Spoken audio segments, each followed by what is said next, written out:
Welcome to Creekside Chats with Dean Smithers. I am very pleased.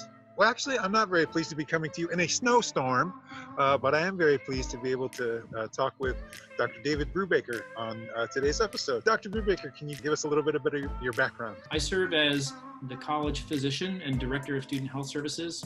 My family and I have been living here in Houghton for close now to 22 years, so we feel very connected to this place. Awesome. We just really want to ask you some really quick questions, sort of the common questions that you get in your line of work. First question is always, where's the closest hospital? What do students do for medical care around here?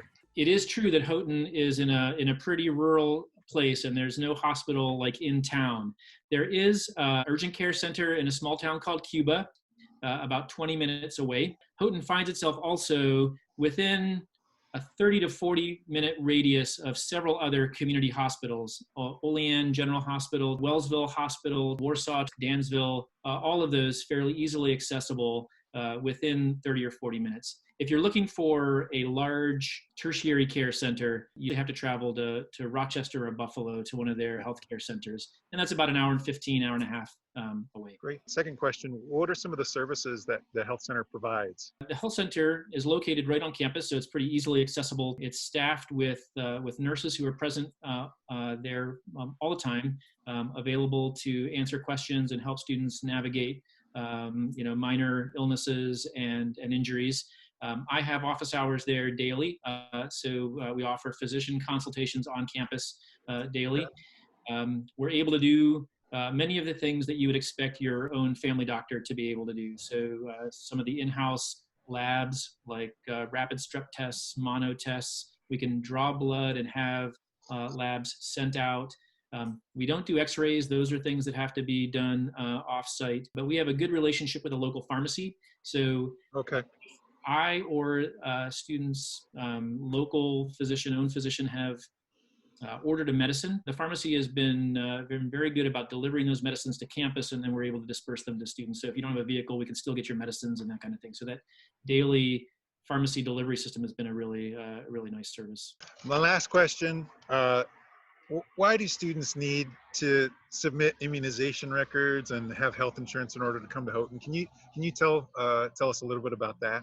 New York State has some mandates in terms of what immunizations are required for any students matriculating at a residential campus like Houghton. They're on the checklist, and they're not anyone's favorite piece of the checklist to get taken off. It's actually New York State law. The submission of your immunization record allows us to document that you are in fact in compliance with that public health law. The immunization record actually can be submitted with the other medical history forms and sent directly to the health center, and then our health center staff will review them, be in contact if there's anything missing or needs to be clarified, and then get that checkbox marked off. The college does also require that all students carry health insurance, and the college has negotiated with Wellfleet in cooperation with CHP, an insurance company, to offer a student health insurance plan that's pretty affordable if you look at market value, at the other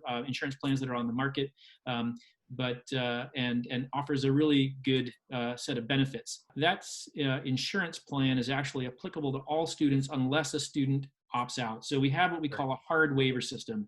You'll automatically be enrolled in that insurance plan unless you tell us or document that you have other insurance.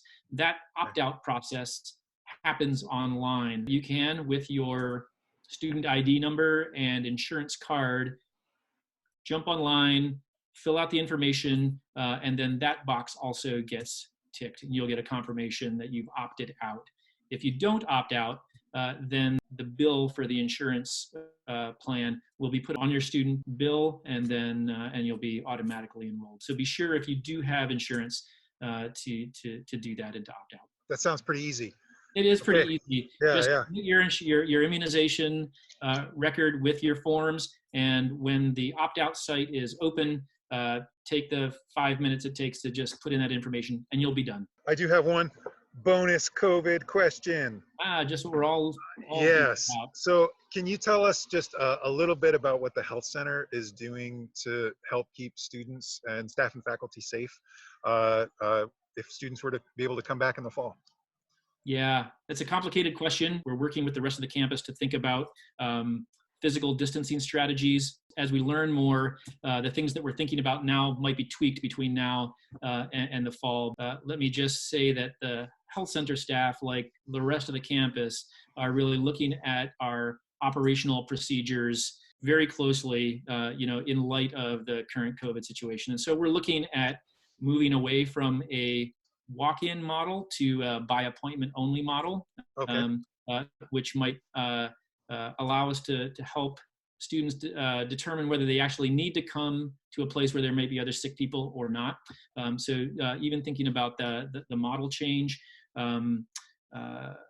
doing a lot more by telephone and perhaps telehealth to help reduce the number of sick students that might interact. Well, you should know that we do have a dedicated space available for evaluating and triaging students who have symptoms that might suggest they have COVID. So we've got a separated space apart from the rest of the health center. We have the chairs in our waiting room, appropriately spaced out. We're identifying facilities that will be used for quarantine or isolation, if need be. You'd be bored if I told you everything, but It sounds like a lot. Yeah. Do know that we're thinking carefully about those things. That's great. And tweaking them. So. Well, thank you so much for joining me on today's episode of Creekside Chats. I really appreciate all that you do. And I hope that this snow doesn't last very long because it's May. I'm glad you're out there and I'm in here. All right. Well, thanks, Dr. Brubaker. We'll see you later.